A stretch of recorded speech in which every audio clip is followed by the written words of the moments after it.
भाई साहब, आज बैठक की जा रही है, क्या प्रयोजन है, क्या उद्देश्य है इसके पीछे?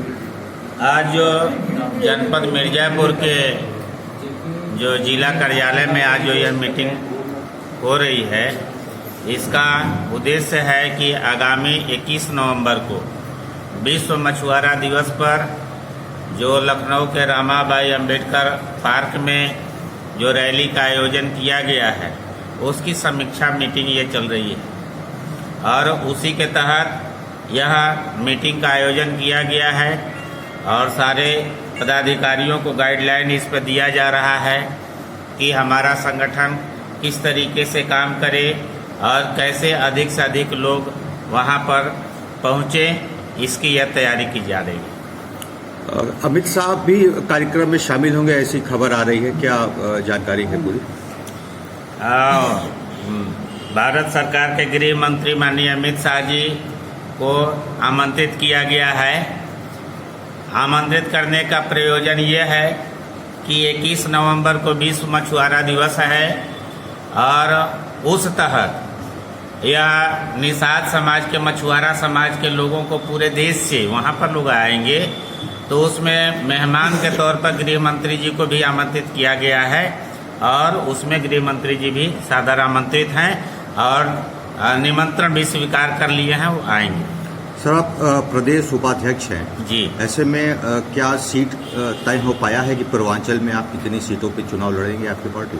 अभी हमारे राष्ट्रीय अध्यक्ष जी का है कि हम अपने नेता के आदेश निर्देश पर चलते हैं। हमारे नेता अभी यह सीट के समझौते के विषय में 21 नवंबर के बाद यह सब मामला क्लियर हो जाएगा कि हम कितने सीटों पर लड़ेंगे और कितने हमें सीटें मिलेगी पूर्वांचल में या पूरे उत्तर प्रदेश में कितनी सीटों मिलेगी, यह 21 नवंबर के बाद तय होगा।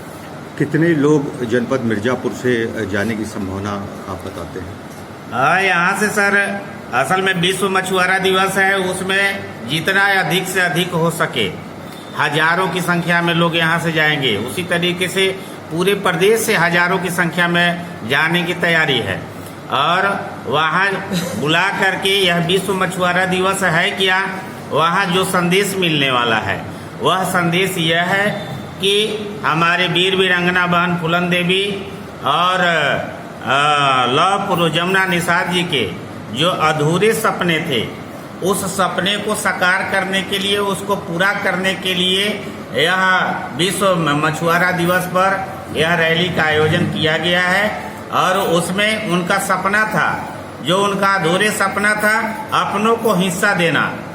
यानी 75 साल से देश की आज़ादी हुए हो गया और मछुआरा समाज को आज तक कहीं भी कोई हिस्सा नहीं मिला, तो उनका था मकसद कि जो हिस्सा हमारे समाज का जो वंचित रहा है वह हिस्सा मिले।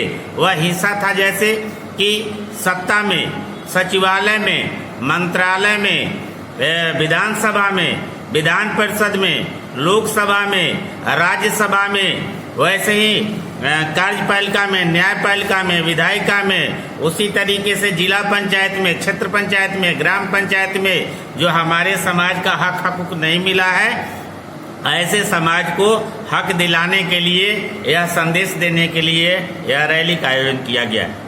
पूरे प्रदेश में कुछ तो संभावना व्यक्त की जा रही होगी कि कितनी सीटें आपको मिल सकती हैं उत्तर प्रदेश में? अभी ये सर, पूरे प्रदेश में हमारी तैयारी है। हम तो 403 विधानसभा पर तैयारी किए हैं और 403 विधानसभा में अब अगर समझौता अगर होती है तो 21 तारीख को बाद समझौता होगी और अगर समझौता नहीं होती है तो हम 403 की तैयारी किए हैं। 403 पर हम लड़ेंगे, निषाद पार्टी 403 पर लड़ेंगे। मतलब योगी जी और बीजेपी के खिलाफ आप 403 सीटों पर चुनाव लड़ेंगे? नहीं सर, ऐसे समझिए कि योगी जी और उनके खिलाफ में हमको नहीं लड़ना है।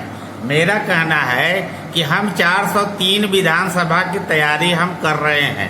हमारा पार्टी 403 पर करना है। अगर समझौता भी होता है तो जो लोग हमको साथ देंगे तो हमारी तैयारी रहेगी, तब ना हम दूसरों को साथ देंगे। इसलिए इस उद्देश्य से अपने संगठन को मजबूत करने के लिए 403 विधानसभा की तैयारी है और दोस्ती अगर निभाए होगे तो दोस्ती मजबूती के साथ होगी और दुश्मनी भी अगर निभाई जाएगी तो दुश्मनी भी दमदारी से किया जाएगा।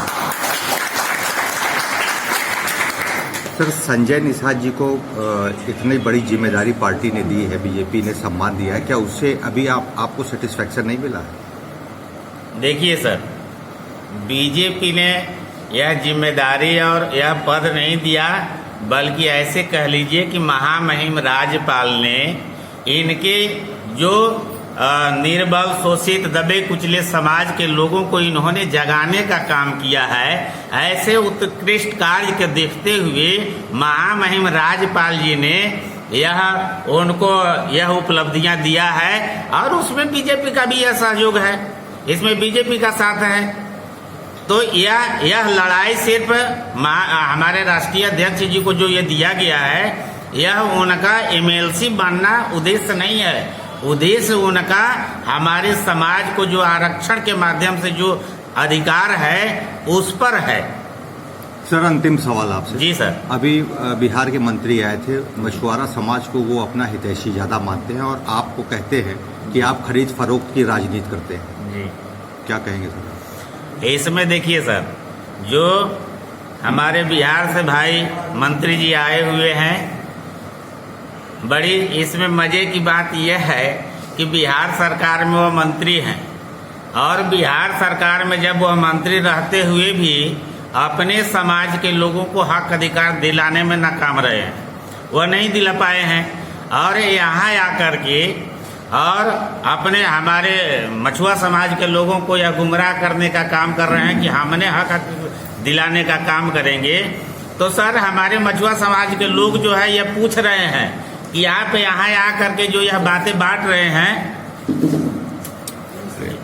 यहाँ आप जो बातें कर रहे हैं, तो पहले आप जा करके आपको जाना चाहिए बिहार में, और बिहार में जा करके और बिहार के मछुआ समुदाय के लोगों को हक अधिकार दीजिए, तब बाद में यहाँ आइएगा।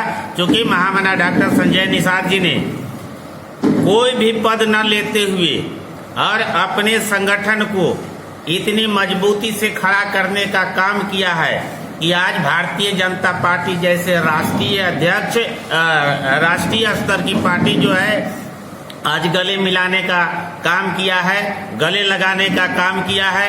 दूसरी बात यह जान लीजिए कि अध्यात्म की ओर अगर जाएंगे तो जब राम के साथ महाराजा गुहाराज निषाद जी जब गले लगे थे तो देश में अमन चैन आया था, लोग यहाँ प्रजा सुखी थे और यहाँ शांति जीवन जी रहे थे। उसी तरीके से आज राम भक्त भारतीय जनता पार्टी और निषाद भक्त महाराजा गुहाराज निषाद के भक्त निषाद समाज के लोग आज पुनः एक साथ गला मिलने का काम किए हैं, दोस्ती करने का काम किए हैं। तो आने वाला दिन में निश्चित रूप से यह संगठन मजबूत होगा और प्रजा उसी तरीके से खुशी होगी, देश अमन चैन विकास करेगा और सुख शांति समृद्धि आएगी। ठीक है सर, बहुत बहुत धन्यवाद।